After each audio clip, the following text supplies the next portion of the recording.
மிக பெரும் சர்ச்சைகள தலைவர்களோட ஸ்பீச்னால கிளம்புது அப்படின்னா எப்படி? அப்படிங்கிற ஒரு கேள்விகள் இருக்கு.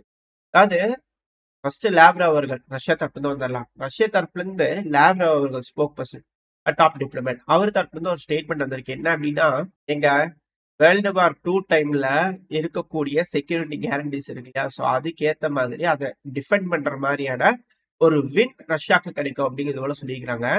அதாவது இப்ப கரண்டா எல்லாரும் பேசிட்டு இருக்கக்கூடிய விஷயங்கள், அதுவும் போலாண்ட் ரெடி ஆகுறது, இது எல்லாமே வேற ஒரு பரிமாணத்துல வந்து பாத்தீங்கன்னா நியூஸ் கொடுக்குது.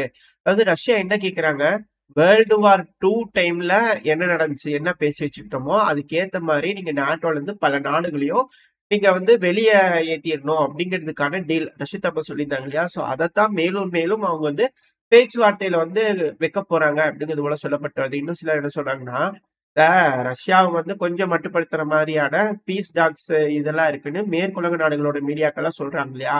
ஸோ அது போல ரஷ்ய தரப்பு வந்து கிளப்பி விடுறாங்க. அமெரிக்காவை மட்டுப்படுத்துற மாதிரி இது மாதிரி பேசுறாங்க. அதாவது நெகோசியேஷன்ல நாங்க தான் ஸ்ட்ராங்கா இருக்கோம் அப்படிங்கிறது போல காட்டுறதுக்கு இரு தரப்புலையும் விளையாடக்கூடிய ஒரு சைக்காலஜிக்கல் வார்ஃபேர் அவ்வளவுதான் அப்படிங்கிறது போல பேசிட்டு இருக்காங்க. ஆனா இதுல இருக்கக்கூடிய விஷயம் எந்த அளவுக்கு சீரியஸ் அப்படின்னா, போலாண்டு நாட்டோல இருக்காது, ஹங்கேரி, ஸ்லோவாக்கியா இவங்களாம் நாட்டோல இருக்க மாட்டாங்க, ரொமேனியாலாம் நாட்டோல இருக்க மாட்டாங்க, பால்டிக்ஸ் எல்லாம் நாட்டோல இருக்க மாட்டாங்கன்னா இது எப்படியாவது பின்லாந்து, ஸ்வீடன்லாம் ஏப்பா எதுக்குப்பா எங்களை வந்து சேர்த்துனீங்க அப்படிங்கிறது போல ஒரு கேள்விக்குள்ள வந்துடும் இல்லையா? சரி, எல்லாமே சிக்கலை தான் உருவாக்கும். பட் இருந்தாலும் இது போல ஒரு பேச்சு வந்து பாத்தீங்கன்னா ரஷ்யா வந்து பேசும்போது ஆப்போசிட்ல இருக்கிறவங்க ஒரு சைடு யோசிக்கணும் இல்லையா? அதாவது யோசிக்கும் போது இதையும் மைண்ட்ல வச்சுட்டு வாங்க, நாங்க பேசும்போது இது எல்லா பாயிண்ட்ல பேசுவோம் அப்படிங்கிறது போல இவங்க தரப்புலயும் அவங்க தரப்புலயும் மாறி மாறி பேசுறதுக்கு முன்னாடி பாயிண்ட்ஸ் எல்லாம் ஒத்திகை பாத்துக்கிறாங்களா ஒருத்தங்க மாறி மாறி பேசுறதுக்கு அப்படிங்கிறது போல கேள்வியும் இருக்கு. எது எப்படியோ தெரியல. இது போல லாவ்ரா அவர்கள் தரப்புல ஸ்டேட்மெண்ட் வந்திருக்கு.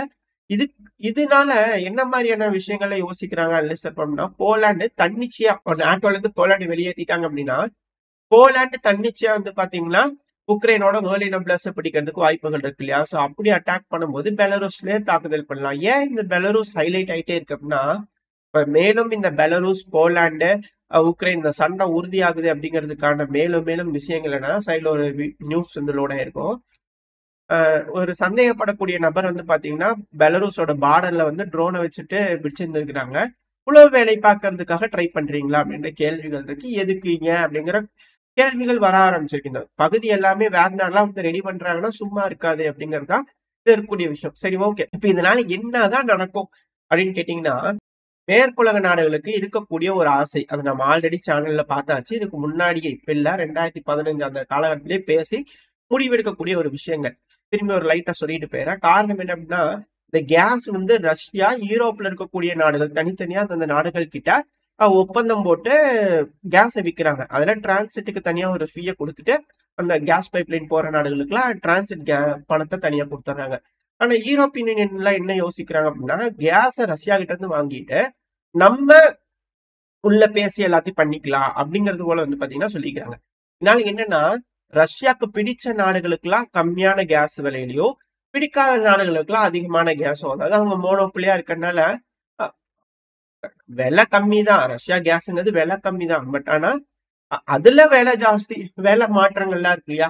இப்ப யூரோப்பியன் யூனியன் இருக்குன்னா, பிரான்ஸுக்கு கேஸ் போகும்போது, யுக்ரைன் வழியா கேஸ் போகும்போது ரொம்ப தூரம் போகும்போது டிரான்சிட் அதிகமா டைம் எடுக்குது. பிரான்ஸுக்கு போது கேஸ் காசு ஜாஸ்தி தான் ஆகும்.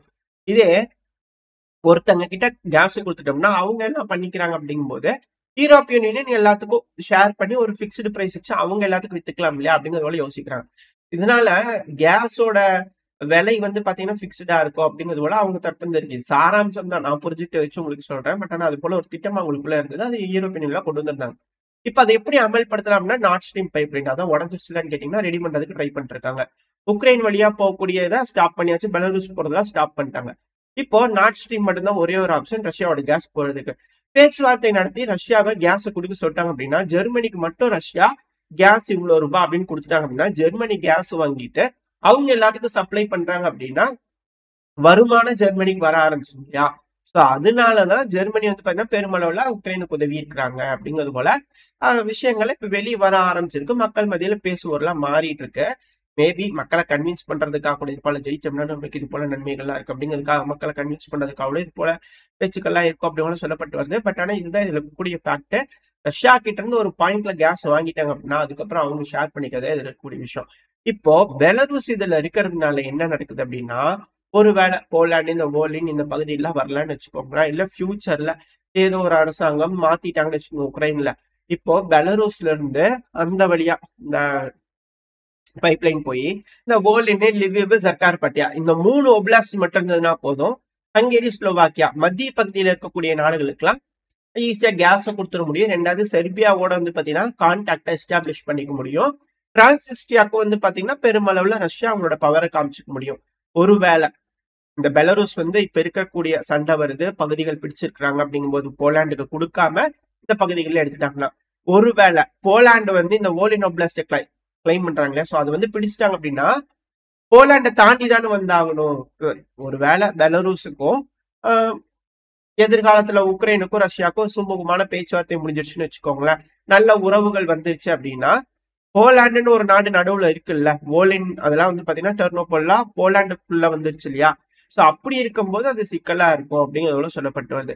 ஸோ இதனாலதான் வந்து பாத்தீங்கன்னா போலாண்டு வம்படியா அந்த லுட்டஸ்க்கு லிவிவ் பகுதியெல்லாம் வந்து பாத்தீங்கன்னா அவங்க கட்டுப்பாட்டில் எடுத்துக்கணும்னு ஆசைப்படுறாங்க. ஒரு செவுரு மாதிரி ஆயிடணும், அந்த மத்திய ஐரோப்பிய நாடுகளை ஆக்சஸ் பண்ண விடக்கூடாது ரஷ்யாவை அப்படிங்கிறது போல யோசிக்கிறாங்க அப்படிங்கிறது போல சொல்லப்பட்டது. அந்த போருக்கான வரலாம் அப்படிங்கிறதுக்கான ஒரு அட்வான்டேஜஸ் இது போல விஷயங்கள்லாம் இருக்கிறதுனால அங்க போர் வரலாம் அப்படிங்கிறது கூட பல அனலிஸ்ட் தரப்பு கருத்துக்கள் இருக்கு. எது எப்படியோ இது போல பல விஷயங்கள் பேசிட்டு இருக்காங்க. என்ன நடக்க போகுதுன்றது தெரியல. ஸோ ஓரளவுக்கு நான் பிடிச்சிட்டு உங்களுக்கு சொல்லியிருப்பேன்னு நினைக்கிறேன். ஏன் போலாந்து கண்டிப்பா இந்த இடத்துல இன்வேட் ஆகியே தீருவாங்க அப்படிங்கிறது போல. உக்ரைனோட அந்த பகுதிகளாச்சும் மேற்குலக நாடுகள் அதாவது போலாண்டோட பகுதியா மாத்திக்கணுன்றதுக்கான காரணம் தேவை என்ன அப்படிங்கிறது இதுல இருந்து உங்களுக்கு புரிஞ்சுக்கும்னு நினைக்கிறேன். அடுத்தது வந்து பாத்தீங்கன்னா உக்ரைன்ல சொல்லக்கூடிய சர்ச்சையான ஒரு செய்தி, அது ஜெலன்ஸ்கி அவர்கள் ஏன் தலைவர் சொல்லிட்டார்.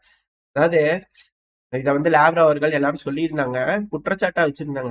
அதாவது இறந்து போன வீரர்கள் இருக்காங்க இல்லையா, அவங்களோட உடல் உறுப்புகளை திருடுறாங்க அப்படிங்கிறது போல, இறக்கக்கூடிய வீரர்களோட உடல் உறுப்பெல்லாம் திருடுறாங்க அப்படிங்கிறது போல குற்றச்சாட்டுகள் வச்சிருந்தாங்க. அதாவது ரஷ்ய வீரர்கள் இல்ல, உக்ரைனோட வீரர்களை உக்ரைனே வந்து பாத்தீங்கன்னா அப்படி பண்ணிடுறாங்க அப்படிங்கிறது போல. ஏன்னா அந்த ஃப்ரண்ட் லைன்ல வந்து பாத்தீங்கன்னா வீரர்களோட உடல் இருக்கும், ஆனா உள்ள உறுப்புகள் இருக்காது. இதை வச்சு அவங்க காமிச்சு சொல்லிட்டு இருந்தாங்க. அது ப்ரொபகண்டாவா இருக்கும் அப்படிங்கிறதுனால பெருமளவுல யாருமே பேசப்படாம இருந்தது. ரஷ்யா சொன்னா அது எப்பவுமே ப்ரொபகண்டா அந்த மாதிரியான ஒரு மென்டாலிட்டியில பாக்குறது தானே நம்மளாம்.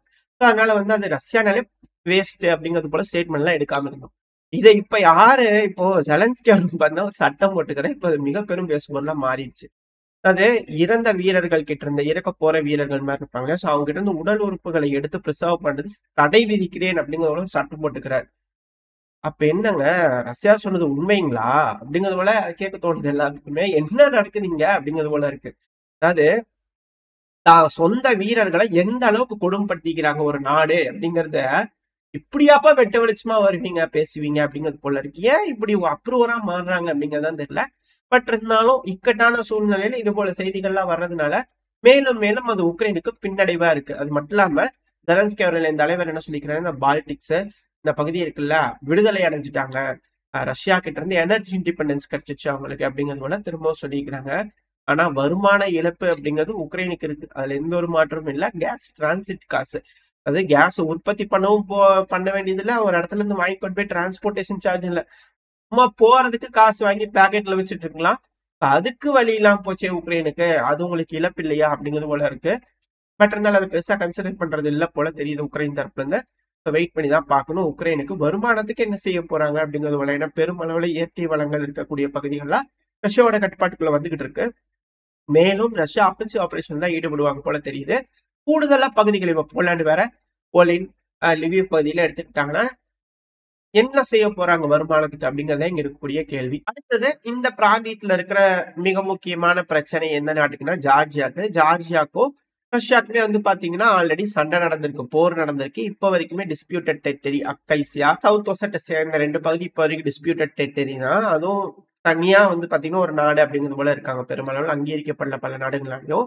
பட் இருந்தாலும் அங்க வந்து பாத்தீங்கன்னா ஜார்ஜியாக்கு கீழே அந்த நாடுகள்லாம் இல்ல, சவுத் ஒசட்டசியா அப்கைசியா.